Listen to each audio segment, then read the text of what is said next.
एक मुलाकात ऐसी शख्सियतों के साथ जिन्होंने दिया है अपने जीवन को एक नया मुकाम।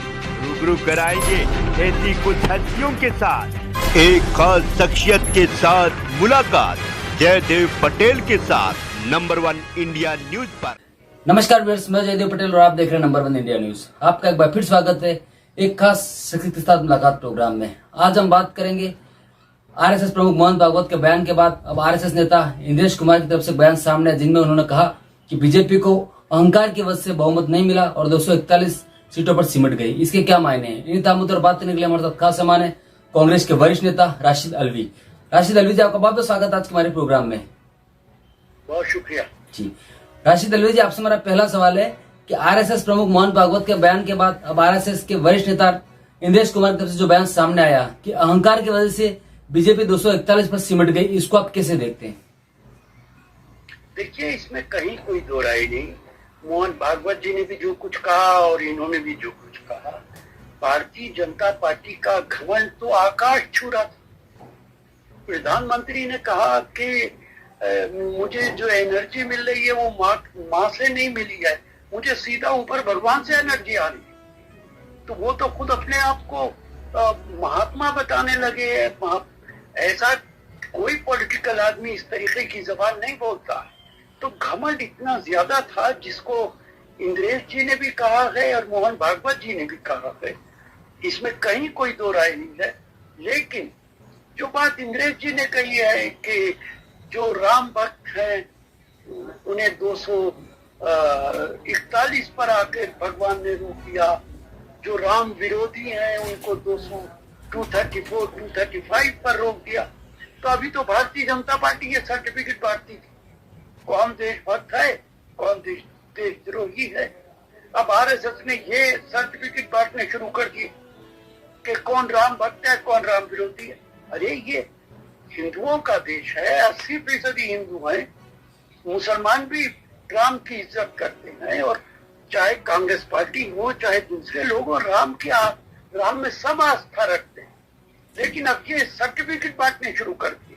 और अगर मैं मानूं तो ये बड़ी हास्यास्पद की बात है कि श्री राम ने 241 उनको दे दिए, 234 इन्हें दे दी। एक राम भक्त था, एक राम विरोधी था, तो 7 ही सीटों का फर्क है। भी भगवान राम ने सिर्फ 7 सीटें फर्क की है राम भक्तों में या राम विरोधी में।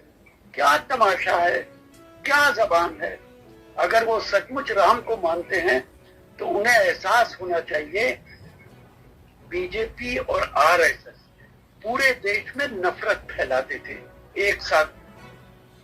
भगवान राम ने दोनों के बीच में दरार डाल दी, अलग-अलग कर जी। इससे उन्हें सबक लेना चाहिए। कोई सोच नहीं सकता था कि आरएसएस और बीजेपी के अंदर लड़ाई होगी। आज लड़ाई हो रही है, किस लिए हो रही है? ये किया है भगवान ने काम, इससे आरएसएस को सबक लेना चाहिए जी। राशिद अल्वी जी, आम आदमी पार्टी के नेता सौरभ भारद्वाज का बयान सामने आया।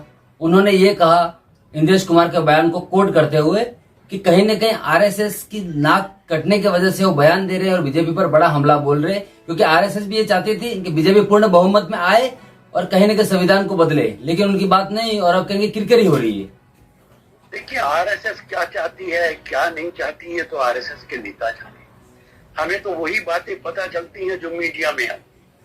भारतीय जनता पार्टी के नेताओं ने हमला करना शुरू किया राष्ट्रीय सेवक संघ पे। आरएसएस तो टोटली बीजेपी का साथ देता था हर चुनाव के अंदर। बहुत सारे आरएसएस के हमारे मित्र हैं जिनको हम देखते थे, दिन रात बीजेपी के लिए मेहनत करते थे। विचारधारा एक अलहदा चीज है, हमारी उनसे विचारों में मतभेद है, हम विचारों में उनके खिलाफ हैं, लेकिन हम देखते थे वो इनके लिए मेहनत करते थे। लेकिन जब बीजेपी के नेताओं ने कहना शुरू कर दिया हमें आरएसएस की जरूरत ही नहीं है, तो जाहिर है आरएसएस क्यों काम करेगी। ये भी एक घमंड की बात थी कि हमें आरएसएस की जरूरत नहीं है, और उसका नतीजा हमारे सामने है। आरएसएस और बीजेपी की जो आज लड़ाई है, ये लड़ाई सिर्फ घमंड की नहीं है, इस लड़ाई के अंदर सत्ता भी शामिल है। उनको सत्ता की हिस्सेदारी भी चाहिए आरएसएस को। किस सूरत में चाहिए उस पर मैं कोई टिप्पणी नहीं करना चाहता हूँ।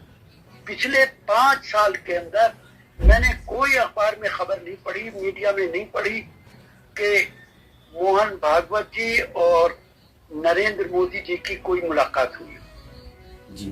तो दूरियां बढ़ती चली जा रही हैं उनके अंदर। लेकिन ये देश के हित में है।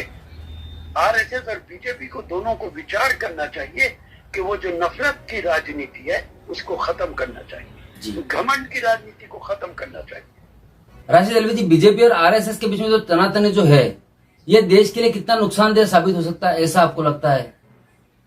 देखिए, देश के लिए कोई नुकसानदेह नहीं है। एक ऑर्गेनाइजेशन है, भारतीय जनता पार्टी एक राजनीतिक दल है, और आपस में अगर इनकी कोई लड़ाई होती है तो इससे देश का कोई वास्ता नहीं है।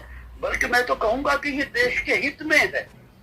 आज मोहन भागवत जी ने जो बातें कही हैं, मैं उनकी बहुत सारी बातों से सहमत हूं। उनके आरएसएस के विचारों से हम सहमत नहीं है, लेकिन मोहन भागवत जी ने जो कहा कि जो इलेक्शन होता है वो जंग नहीं होती, तो राजनीतिक दलों की लड़ाई। उन्होंने कहा कि विपक्ष को भी दुश्मन मत समझिए। उन्होंने कहा कि भारतीय जनता पार्टी को सच बोलना चाहिए, झूठ के आधार पर चुनाव नहीं लड़ना चाहिए। उन्होंने कहा कि घमंड का नाश होता है, इन्हें घमंड नहीं करना चाहिए। आप बताइए, मैं और आप इन बातों से क्यों नहीं सहमत होंगे?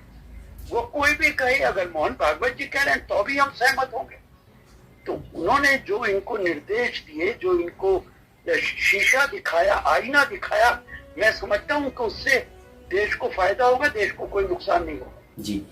राशिद अलवी, आपसे मेरा एक आखिरी सवाल है कि कांग्रेस के अध्यक्ष मल्लिकार्जुन खड़गे साहब का बयान सामने आया। उन्होंने एक दावा किया कि एनडीए की सरकार अल्पमत में है और कभी भी गिर सकती है। इसके पीछे क्या मायने?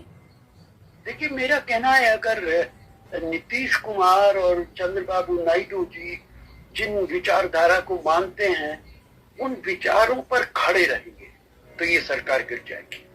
यूनिफॉर्म सिविल कोड पे आज फिर बयान आया भारतीय जनता पार्टी का। यूनिफॉर्म सिविल कोड कैसा होगा, अपोजिशन से मशवरा करेंगे कि नहीं करेंगे, रिलीजियस लीडर से मशवरा करेंगे कि नहीं करेंगे, तो इस पे देखना पड़ेगा नीतीश कुमार और चंद्रबाबू नायडू क्या स्टैंड लेते, या सिर्फ सत्ता के अंदर शामिल होते। अगर वो लोग ईमानदारी के साथ संविधान के मुताबिक खड़े होंगे तो भारतीय जनता पार्टी को ऐसे तमाम काम करने से रोकेंगे, चाहे वो सीएए हो, एनआरसी हो, यूनिफॉर्म सिविल कोड हो। इस तरीके के जितने भी कंट्रोवर्शियल मुद्दे हैं उनसे रोकना चाहिए, उस पर कंसेंसस बनानी चाहिए। हमने कभी नहीं कहा कि कॉमन यूनिफॉर्म सिविल कोड को मत कीजिए, हमने कहा कंसेंसस बनाइए। ये एक तरफ तो मोदी साहब कहते हैं 140 करोड़ लोग मेरे साथ हैं। अरे भाई, 140 करोड़ लोगों को कॉन्फिडेंस में तो लीजिए। आप जो कानून बनाते हैं आंखें बंद करके अकेले बनाते हैं, क्योंकि आपके पास अक्सरियत है। आपने किसानों का कानून बनाया बगैर किसानों के मशवरे के, और जबरदस्ती कहते कि ये किसानों के हक में। अरे भाई, किसान मना कर रहा है कि हमारे हक में नहीं है। आप कौन है ये कहने वाले कि किसानों के हक में? किसी से मशवरा नहीं किया। इसी तरह यूनिफॉर्म सिविल कोड पे सबसे राय लीजिए, सबसे मशवरा कीजिए, हमसे बात कीजिए। तो जो रिलीजियस लोग हैं, माइनॉरिटीज के, उनसे बात कीजिए कि भाई आप क्या चाहते हैं। कंसेंसस बना के आगे बढ़ाइए तो सरकार चल सकती है, और अगर ऐसा नहीं करेंगे तो सरकार गिर भी सकती है। जी। राशिद अलवी, आपने हमारे लिए समय निकाला, उसके लिए आपका बहुत बहुत धन्यवाद। बहुत शुक्रिया।